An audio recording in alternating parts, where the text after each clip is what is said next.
doing lots of things around the homestead today, but the first thing I'm doing is making chickweed. This takes like 3 hours to steam, so I do it first thing in the morning, and that way I can do all my other things while it's cooking. It's a really, really easy way for me to get vegan protein. I make a bunch of it on a Sunday, and it is my lunches for the week, and I just like kind of nosh on it as I open the fridge all the time. Vital wheat gluten is made from washed flour. So obviously if you have celiac disease, this is not for you, so I'm so sorry. It's delicious.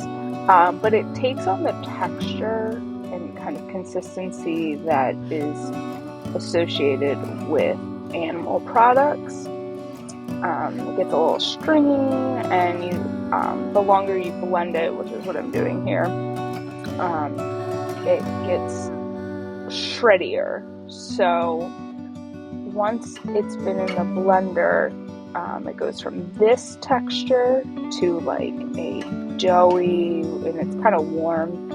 And I'll wrap it up in foil and stick it in the steamer pot for a few hours. And when it's all done, it'll shred up real nice. But until I show you that, it's time to freeze some fruit.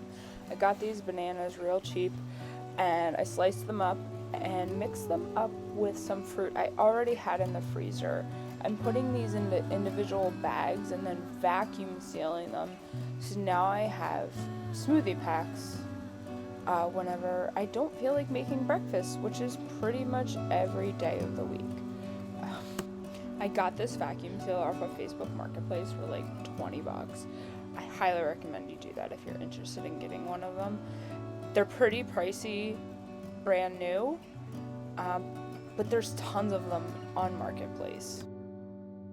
Next up, I'm drying some rosemary and some dill that I got at the farmer's market. Whenever I'm doing batch cooking on the weekends like this, I have a container for my vegetable scraps and my fruit scraps. The vegetable scraps go into the freezer, and when the bucket's full, I cook them down in the crock pot, and then the fruit scraps will go into the compost bins.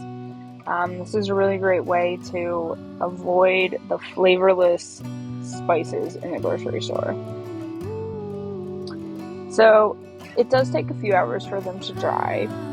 And once all the herbs are dried, you just crumble them up like this and put them into jars and label them. I do have some like leftover plastic containers from the grocery store, so I've just been reusing those. If I have the container for it, and if I don't, I just put it in a mason jar. Call it a day. It smells so good when you do this. 10 out of 10. Highly recommend. Next, I'm making jam bars. Since it's the end of peach season up here in PA, I still have a few peaches left, but they're just not good for eating.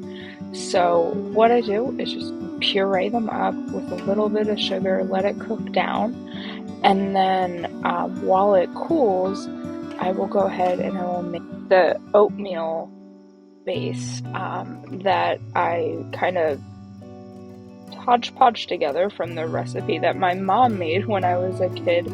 This one has a lot less dairy in it. I love my mother's jam bars, but they have 6 ounces of cream cheese in them, and that's a lot of cream cheese.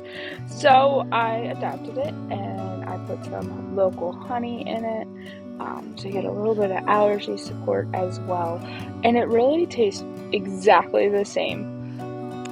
Once the oatmeal mixture is done, I put about 2/3 of it into a baking dish and press it down. This will then go into the oven. Here you can see me doing the most important task, sampling.